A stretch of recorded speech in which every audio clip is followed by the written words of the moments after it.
السلام علیکم ورحمۃ اللہ دوستوں، آج 30 جنوری 2026 جمعے کا دن ہے۔ اس وقت کی بڑی اہم دو رپورٹیں لے کر آپ تمام حضرات کے بیچ حاضر ہوا ہوں۔ آپ سے درخواست ہے کہ اس ویڈیو کو مکمل دیکھیں، اور اگر ابھی تک آپ نے اس چینل کو سبسکرائب نہیں کیا ہے تو سب سے پہلے سبسکرائب ضرور کر لیجئے گا۔ چلیے پہلی رپورٹ شروع کرتے ہیں۔ طیارہ حادثے سے پہلے پائلٹ کی آخری گفتگو وائرل۔ اجیت پوار حادثہ، عینی شاہدین نے کیا دیکھا؟ ریاست مہاراشٹر کے نائب وزیر اعلیٰ اجیت پوار سمیت 5 افراد کو لے جانے والا چارٹر طیارہ اس وقت گر کر تباہ ہوا جب وہ بارامتی ایئرپورٹ پر اترنے کی کوشش کر رہا تھا۔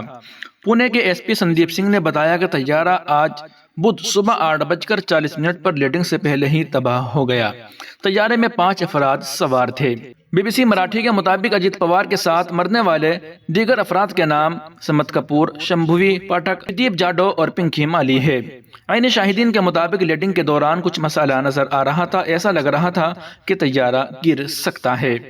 ہوا بازی کی وزارت نے پائلٹ اور اے ٹی سی کے درمیان ہونے والی گفتگو کی تفصیلات بھی جاری کی ہیں، جو بارامتی ایئرپورٹ پر لیٹنگ سے قبل ریکارڈ کی گئی تھی۔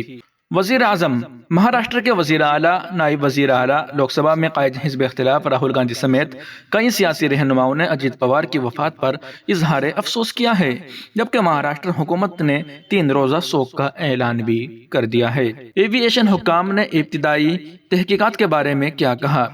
پی آئی بی کے مطابق وزارت شہری ہوابازی نے بیان میں کہا کہ بارامتی ایک غیر کنٹرول شدہ ایئر فیلڈ ہے جہاں ٹریفک کی معلومات فلائنگ ٹریننگ آرگنائزیشن کے پائلٹس فراہم کرتے ہیں۔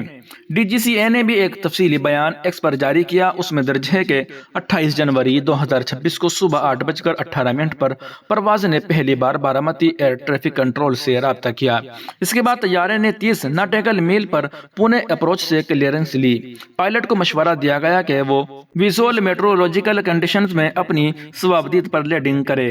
عملے نے ہوا کی رفتار اور حد نظر کے بارے میں پوچھا تو انہیں بتایا گیا کہ ہوا پرسکون ہے اور حد نظر تقریباً 3000 میٹر ہے۔ طیارے نے رن وے 11 کے لیے فائنل اپروچ رپورٹ کی، لیکن عملہ رن وے دیکھ نہیں سکا اور پہلا اپروچ گو راؤنڈ میں تبدیل کر دیا۔ بعد ازاں پائلٹ نے دوبارہ بتایا کہ وہ رن وے 11 فائنل پر اپروچ پر ہے۔ عملے کو کہا گیا کہ رن وے نظر آ جائے تو اطلاع دے۔ چند لمحوں بعد پائلٹ نے کہا رن وے اس وقت نظر نہیں آ رہا، نظر آئے گا تو کال کروں گا۔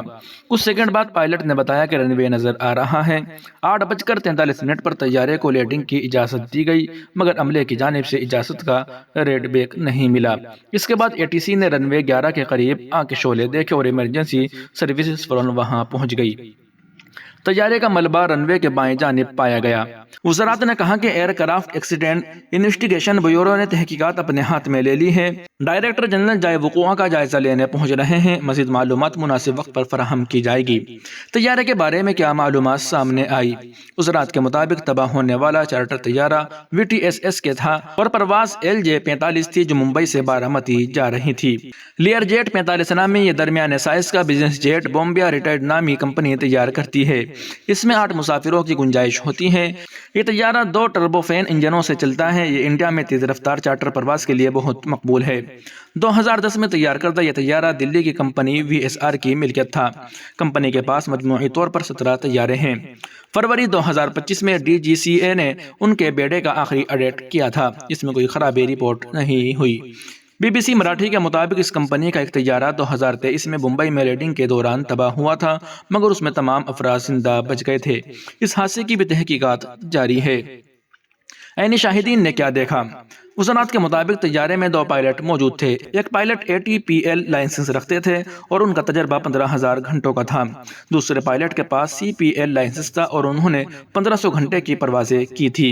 ایک عینی شاہد نے ANI کو بتایا کہ میں نے سب کچھ اپنی آنکھوں سے دیکھا۔ جب طیارہ نیچے آ رہا تھا تو ایسا لگ رہا تھا کہ یہ اتر نہیں پائے گا، اور ایسا ہی ہوا۔ پھر دھماکہ ہوا۔ دھماکہ بہت زوردار تھا۔ آگ اتنی شدید تھی کہ لوگ مدد نہیں کر سکے۔ اجیت پوار بھی طیارے میں تھے۔ میرے پاس الفاظ نہیں ہے۔ ایک اور مقامی شخص نے بتایا کہ طیارہ آیا مگر اترا نہیں۔ وہ آگے گیا، پھر کچھ دیر بعد واپس آیا اور لینڈ کرنے لگا، مگر رن وے سے پہلے ہی کریش ہو گیا۔ انہوں نے کہا کہ آگ پر تقریباً 15 منٹ بعد قابو پایا گیا۔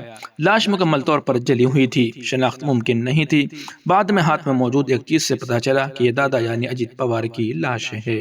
وہیں دوسری خبر بھی سن لیتے ہیں۔ ریپ کے الزام پر معید خان جیل گئے، بلڈوزر چلا بری ہونے پر مگر سب چپ۔ اب کیا سرکار ایودھیا کے معید خان کو ان کی وہ املاک دوبارہ تعمیر کر کے دے گی جس کو اس نے محض ریپ کے الزام پر ہی بلڈوزر کر دیا تھا؟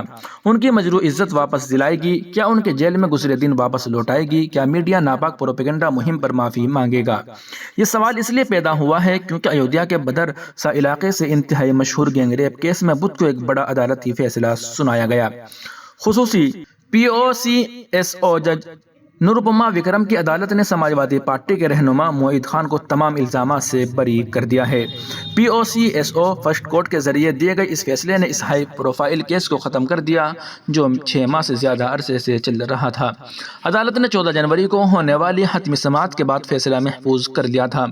معید خان کو بدھ کی سے پہر 3:30 بجے کیس کی سماعت کے بعد عدالت میں پیش کیا گیا اور عدالت نے انہیں تمام الزامات سے بری کر دیا۔ کیا تھا پورا کیس؟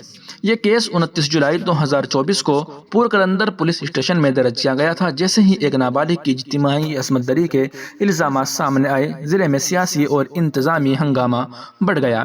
تفتیش کے دوران معید خان اور اس کے نوکر راجو خان سے DNA کے نمونے لیے گئے۔ DNA رپورٹ میں معید خان کا DNA منفی ظاہر ہوا جبکہ ان کا DNA مثبت تھا۔ استغاثہ نے متاثرہ کی حمایت میں کل 13 گواہ عدالت میں پیش کیے۔ عدالت نے DNA رپورٹ سمیت تمام شواہد، شہادتوں اور تفتیش کی مکمل جانچ کے بعد معید خان کو بری کر دیا۔ دریں اثنا نوکر راجو خان کے خلاف مقدمے کی سماعت جمعرات کو ہونے والی ہے جہاں سزا متوقع ہے۔ بریت کی بنیادی وجوہات کیا تھی؟ DNA رپورٹ معید خان کی DNA سے میل نہیں کھاتی تھی۔ دعویٰ کیا گیا کہ واقعے کے دوران ایک ویڈیو لی گئی تھی، تاہم عدالت میں کوئی ویڈیو ثبوت پیش نہیں کیا گیا۔ پولیس کی تفتیش میں جائے وقوع کے حوالے سے سنگین تضادات سامنے آئے۔ کبھی بیکری کے باہر درخت کے نیچے اور کبھی بیکری کے اندر۔ عدالت میں متاثرہ کی والدہ نے اعتراف کیا کہ مقدمہ سیاسی دباؤ پر درج کیا گیا۔ وکیل اور استغاثہ کا کیا جواب تھا؟ معید خان کے وکیل سعید خان نے کہا کہ عدالت نے حقائق اور شواہد کی بنیاد پر منصفانہ فیصلہ دے کر ان کے موکل کو بری کر دیا۔ انہوں نے مزید کہا کہ تفتیش میں تضاد شروع سے ہی ظاہر تھا جو بالآخر عدالت پر واضح ہو گیا۔ اس دوران special public prosecutor Virender Kumar نے کہا کہ اس فیصلے کو ہائی کورٹ میں چیلنج کیا جائے گا۔ بلڈوزر ایکشن بھی تنازع کے سامنے آنے کے بعد انتظامیہ نے معید خان کی بیکری اور 2 منزلہ شاپنگ کمپلیکس کو بلڈوزر کر دیا جس سے بڑے پیمانے پر سیاسی تنازع کھڑا ہو گیا۔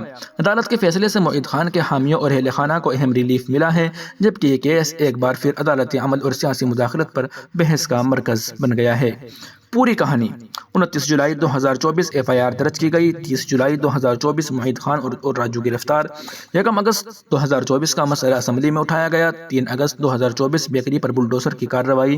6 اگست 2024 متاثرہ کا GMAU میں اسقاط حمل ہوا۔ جنین کا DNA نمونہ لیا گیا۔ 7 اگست 2024 ملزمان کا DNA نمونے۔ 30 ستمبر 2024 کو سیل بند لفافے میں پیش کی گئی DNA رپورٹ راجو کے نمونے سے ملتی ہے۔